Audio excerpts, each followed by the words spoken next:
The door had only been open for 2 seconds. But that was all Shadow needed. He darted through the gap like smoke. Silent and fast. Paws barely skimming the cold concrete floor. Behind him, the alarms hadn't started yet. Inside the facility, they were still counting clipboards and muttering over screens. They wouldn't notice the breach.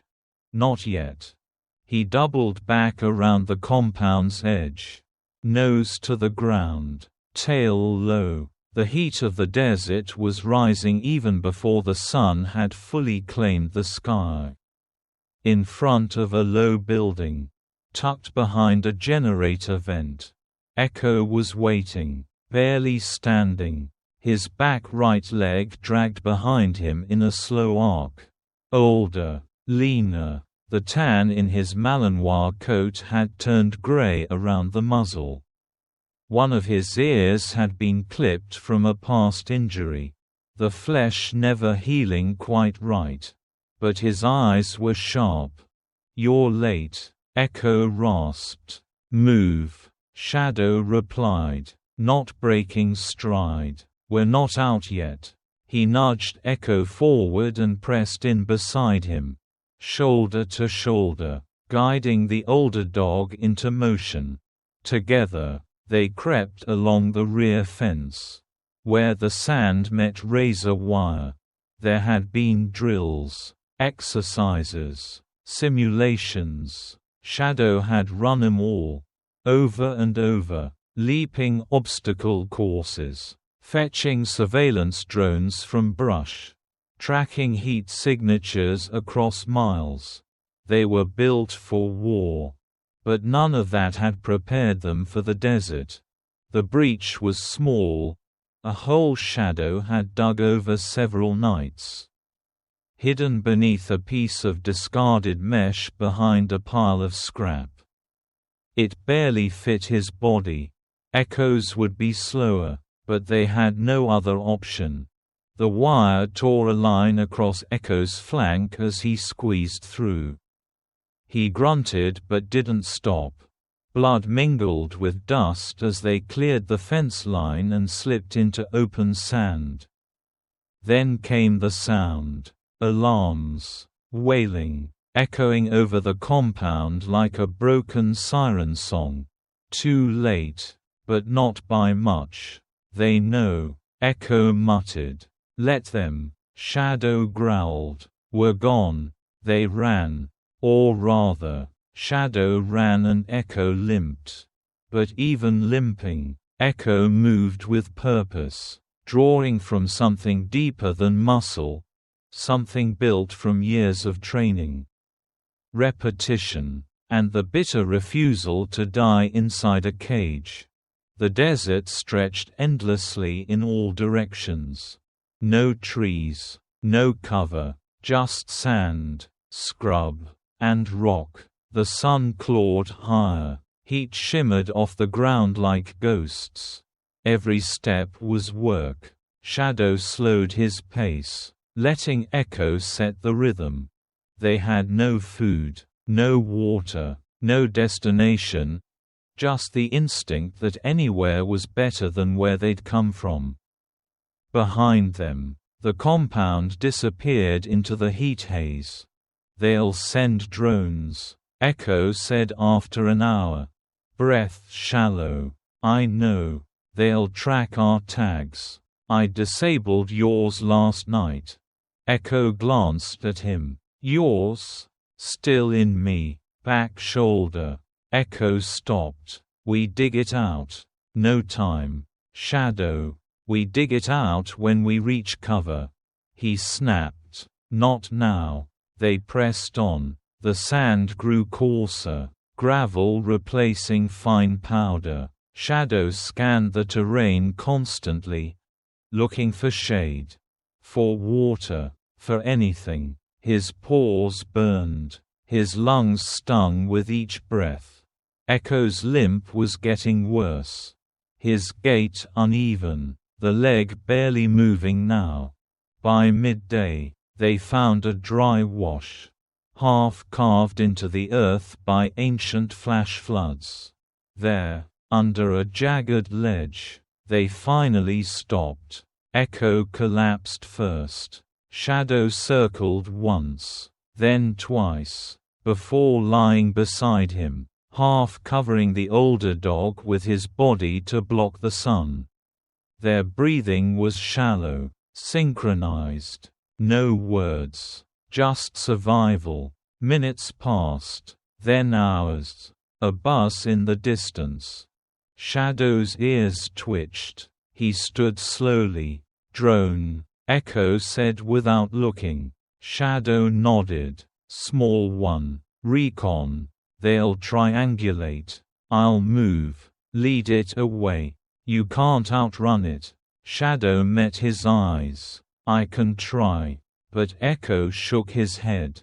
No, we stay covered. Wait. Shadow didn't like it. Still, he crouched low again, ears pressed flat. The buzzing passed high overhead. Then faded. Just a scout. We'll need water, Echo said softly. Soon. Smelled something. Cactus maybe. North of the ridge. Rattlers. Better than thirst. Echo closed his eyes. Shadow stayed awake. The sun dipped. The wind cooling as night prepared its descent. Coyotes howled in the distance. But far off. The kind that watched but didn't come close. Shadow stood again. He scanned the horizon. No facility. No fences. No wires. Just the desert. And somewhere beyond it, freedom. He looked down at Echo, who was barely conscious but still breathing. I've got you, he said. Then he turned his eyes back to the dark, to the endless sands waiting to swallow or spare them, and walked on. The shack wasn't much more than 4 rotting walls and a rusted tin roof, half swallowed by brush and dust. Perched at the edge of a thinning tree line in northern Arizona. It had once been a ranger's outpost. Now it was all Nate Walker had left. Inside, the air was still, smelled of old firewood, coffee grounds, and loneliness. Nate sat by the stove, staring at nothing. His hands were calloused, his beard uneven, his flannel shirt more holes than fabric. The silence wasn't peaceful, it was penance. It had been 3 years since the fire, since his wife, Anna, and the daughter, Molly, had died. Some days, the wind through the trees sounded like Molly's voice. Those were the worst days. Then came the knock, not the kind from Knuckles.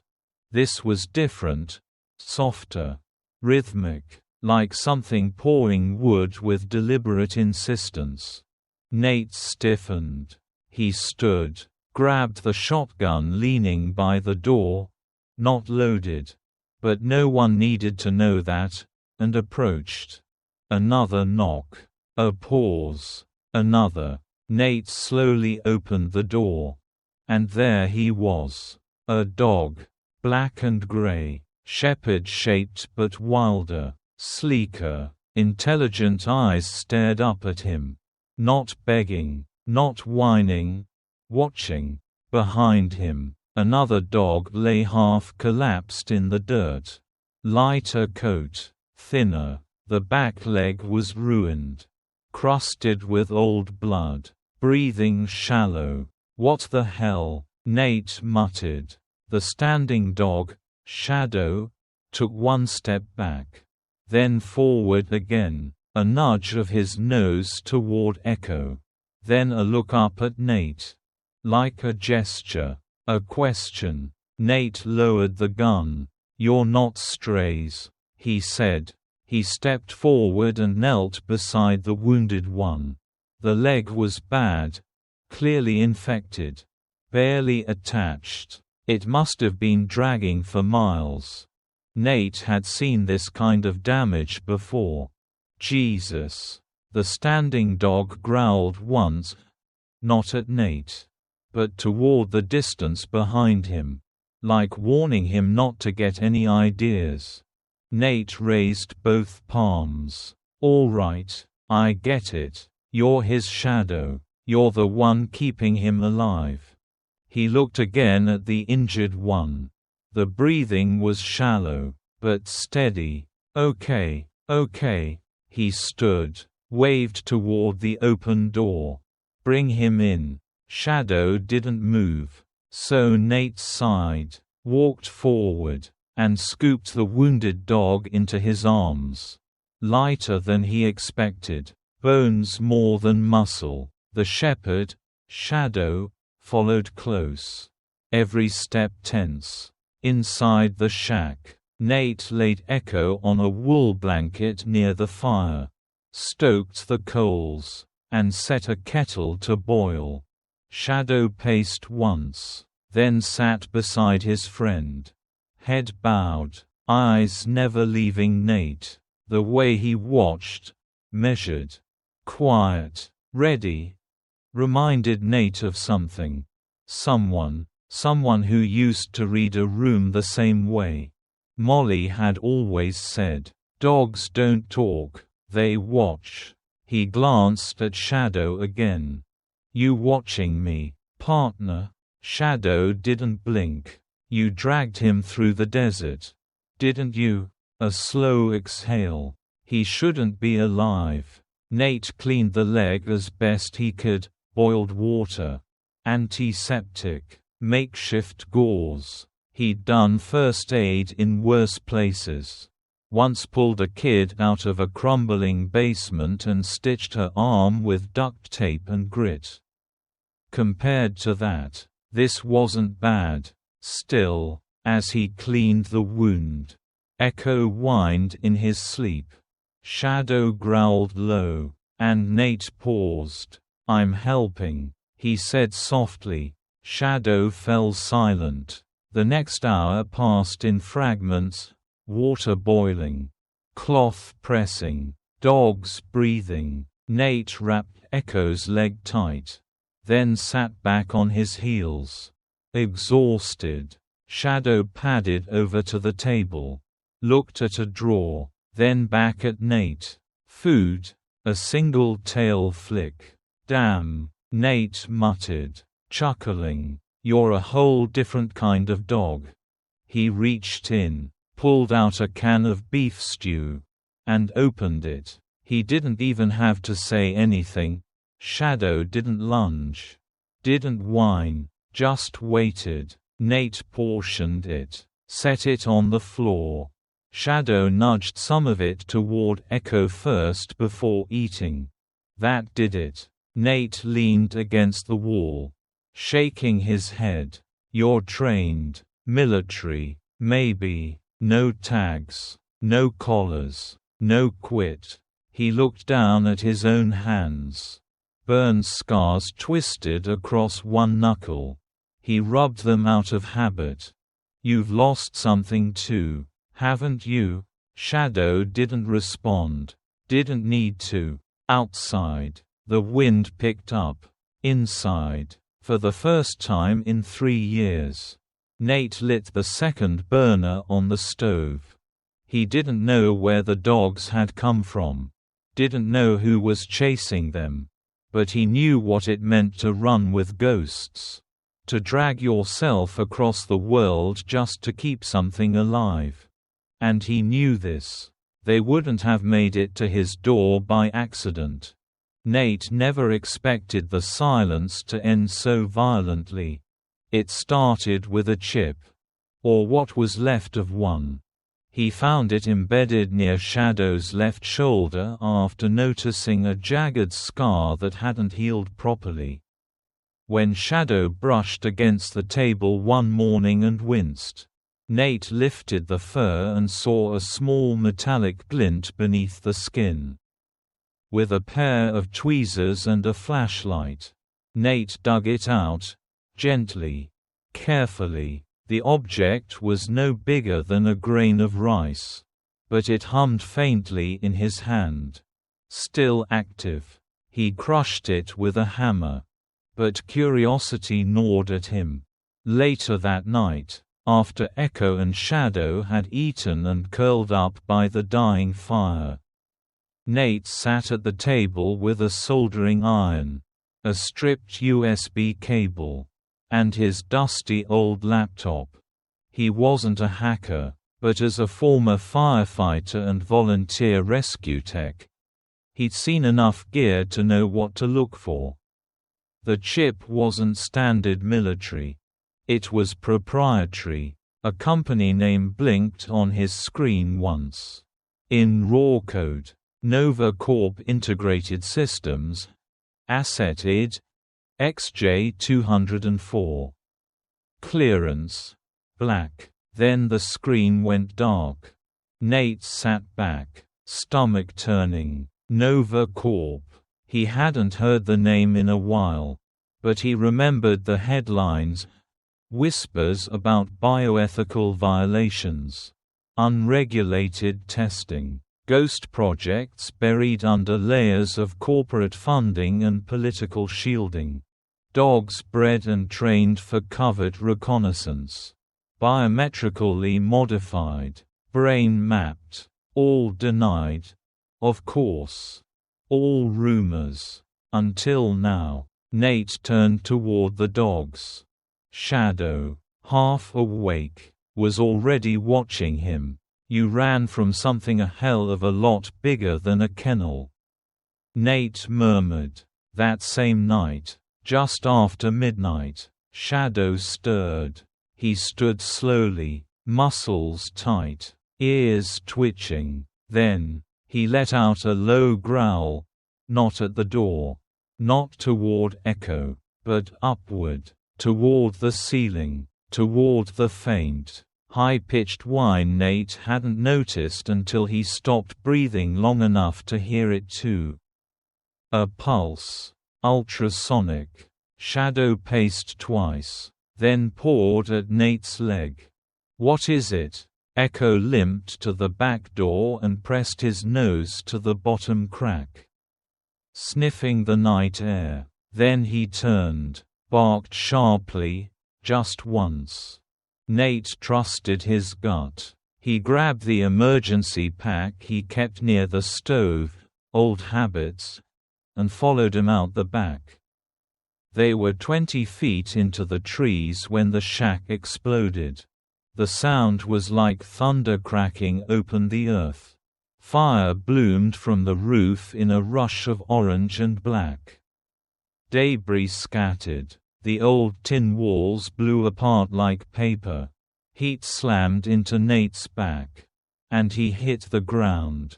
Shadow stood over him, eyes scanning the tree line. Breath even. Echo lay low, tail flat, eyes narrowed, head tilted toward the ridge, listening. Then Nate heard it too. Engines. Multiple. Light ground vehicles moving fast. Maybe quads or tactical ATVs. The sound was sharp, modern, military or better. Shadow growled and took off into the trees. Echo nudged Nate to his feet and followed. They didn't run in a straight line. Instead, Echo led them in a looping zigzag, favoring the densest brush and dry creek beds. He seemed to know where the heat scans couldn't reach. Every time Nate started to pant or stumble, Echo stopped and waited, one ear up. Always listening, Shadow acted like a radar dish. Every time the faint pulsing sound returned, just on the edge of hearing, he would veer sharply, leading them in the opposite direction. Once, he froze and flattened before Nate even heard the hum. Eyes locked skyward. Seconds later, a drone buzzed overhead, scanning the terrain with red pinpoint lasers. They moved until dawn. by the time they collapsed under a cluster of sandstone formations. Nate was shaking with exhaustion. His knees ached. His lungs burned. But they were alive. More than alive. They were still free. He lay back on the cool rock, staring at the sky turning pink with morning. The dogs flanked him, one on each side. Their ribs heaved with tired breath. Echo's leg bled slightly, but he didn't make a sound. "You knew," Nate said softly. "You both knew." Shadow blinked slowly. Echo shifted closer, placing his head gently on Nate's chest. "They built you to track. To survive. To listen," Nate murmured. "But you still chose to save me." He didn't say thank you. It wasn't necessary. Some bonds didn't need words. Above them, the sky was quiet for now. But Nate knew it wouldn't last. Nova Corp wouldn't stop. Not after one failed strike. Not when their secrets were walking on four legs and breathing in open air. "They'll come again," he whispered. Shadow lifted his head. Echo opened one eye. Nate smiled bitterly. "Yeah, I figured you'd agree." He tightened the straps on his pack, sat up slowly, and looked toward the ridge. "Then we don't wait." And with two dogs beside him. Nate Walker, former firefighter, broken man, accidental fugitive, walked into the unknown. This time, not alone. The sun beat down hard over the open stretch of highway, its heat radiating off the cracked asphalt like a second sky. Flagstaff lay somewhere beyond the mountains, a distant promise wrapped in haze. They had traveled for days, through scrubland, over fences, across forgotten backroads, three silhouettes against an unforgiving landscape. But now, Echo was failing. The older dog had slowed over the past day, panting harder than usual, falling behind. At first Nate thought it was just exhaustion. Then came the tremors. Then the stumble. Now, Echo lay curled beneath a cluster of desert juniper. His eyes half-lidded, sides heaving. His breathing came in shallow bursts. And his skin burned beneath Nate's palm. Shadow paced nearby, hackles stiff, head low, every time Nate moved toward Echo. Shadow stood protectively in front of him, not aggressive, just desperate. "I know," Nate murmured. "I see it." He crouched beside Echo, poured the last of their water into a battered camping bowl. Echo didn't lift his head. Shadow sat beside them and let out a long, low whine. It wasn't fear. It was grief, held back by duty. Nate stared at him. Two animals that had been hunted, starved, burned out, and still refused to leave each other behind. Shadow could have gone ahead. He was faster, stronger, but he wouldn't move, not without Echo. Nate looked toward the low hills in the distance. Flagstaff was out there, and somewhere in that city, Clara Jensen waited. He pulled his pack off slowly and opened the back pouch. Inside, folded neatly between spare bandages and granola wrappers, was a letter, a contact, a name. Clara Jensen, independent journalist. Flagstaff Tribune. He remembered her voice on the old burner phone days ago. Calm, focused. "You're not the first to come to me with Nova Corp. But you might be the first with proof that breathes." He looked back at Echo. The dog's leg had swollen badly, the makeshift bandage dark with infection. His eyes fluttered but didn't close.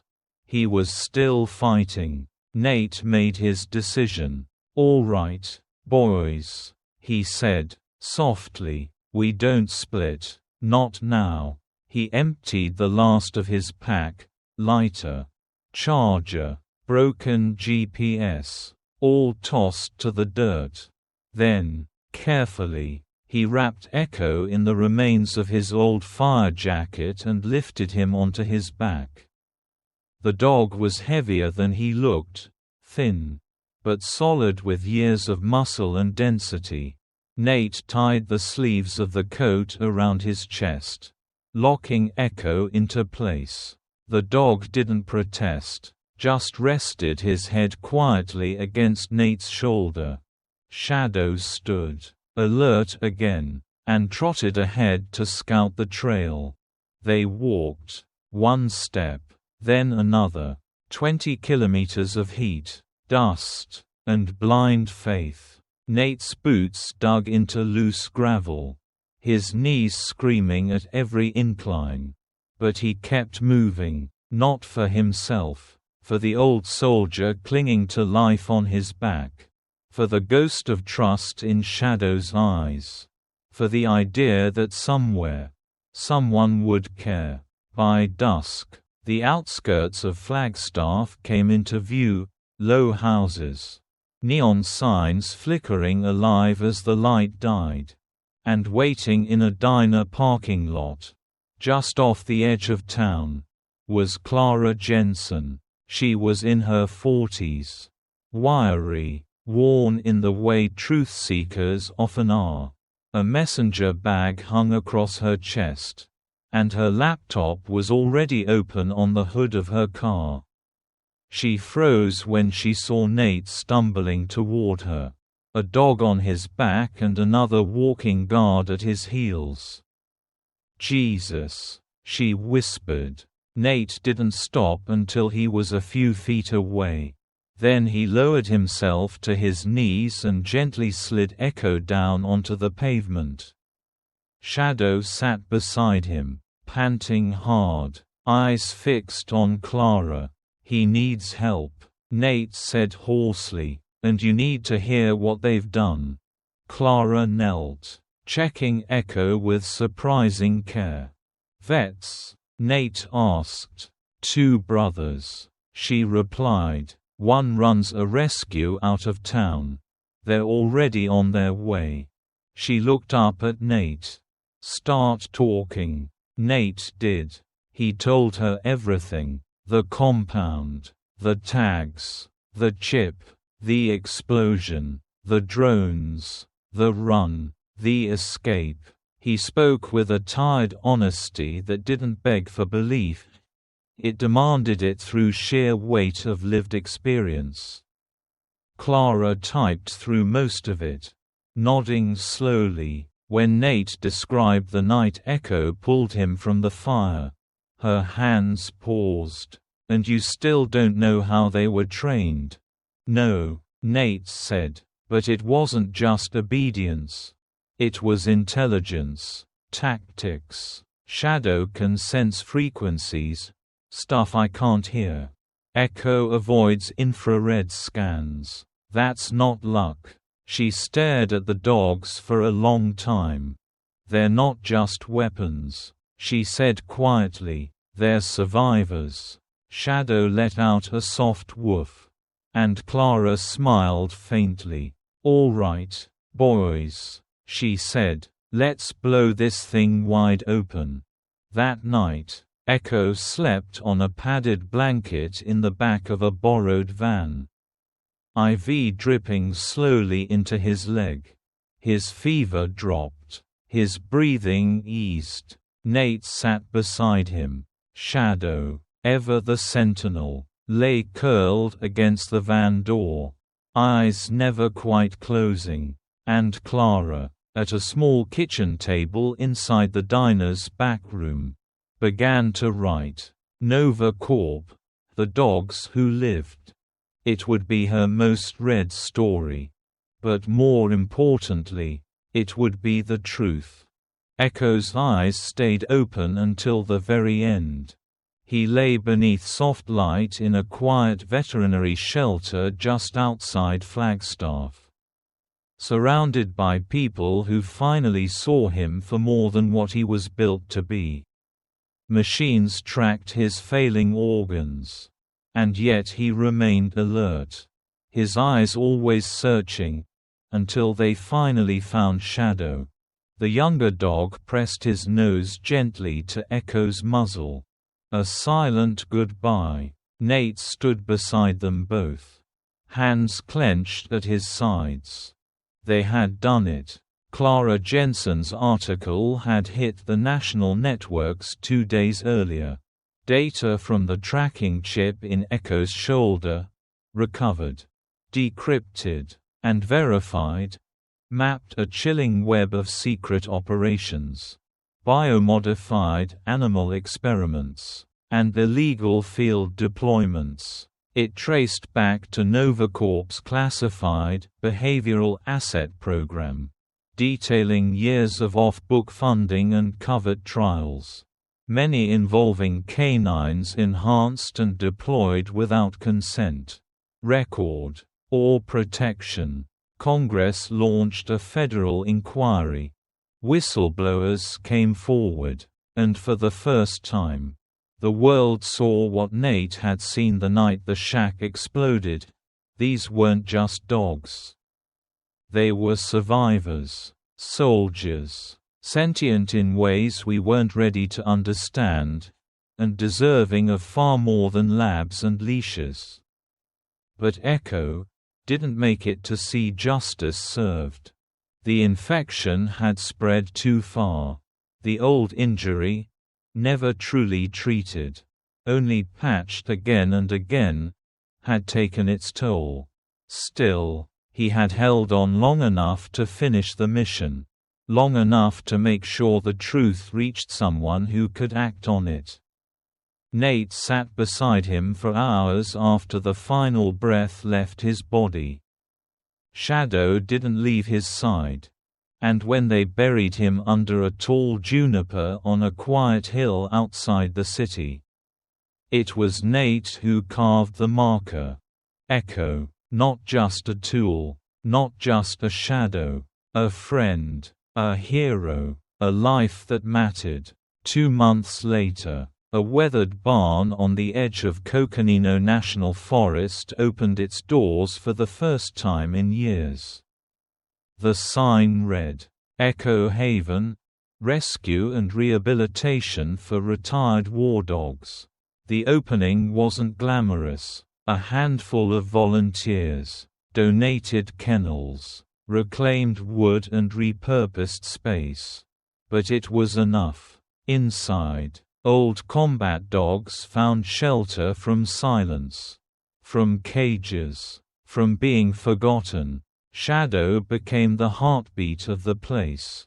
He greeted each new arrival with the same measured approach he'd once used in the desert, cautious, quiet, and watchful. He sensed which dogs needed space, which needed touch, and above all, he understood what it meant to survive a mission only to be abandoned after. Nate ran the operation with purpose. No bureaucracy, no funding from those who once tried to control them. Just honesty, sweat, and time. Every dog that passed through Echo Haven was treated not like a tool, but like someone whose story mattered. Veterans visited, kids came to learn, and slowly, something extraordinary happened.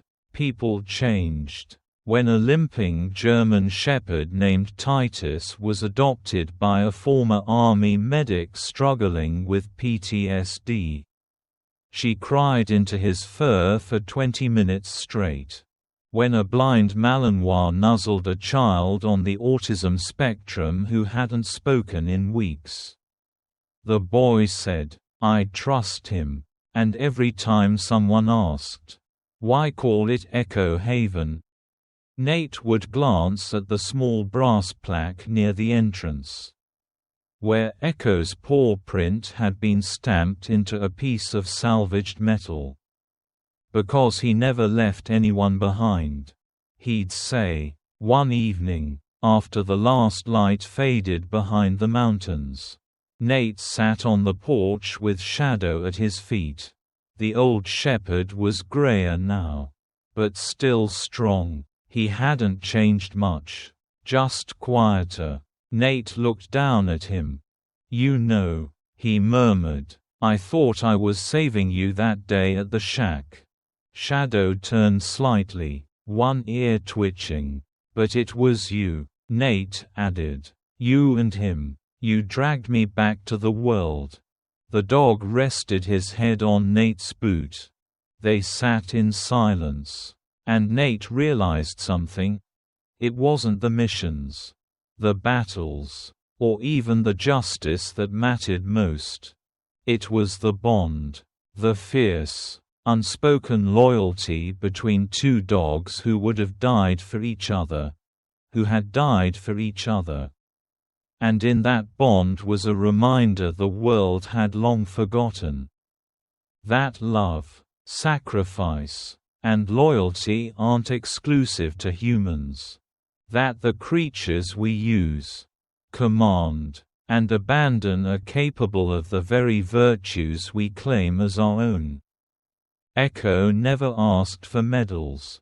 Shadow never needed applause. They just stayed, and gave, and saved. Thank you for watching the video. If you enjoyed it, please comment 1. And if you didn't, just hit like.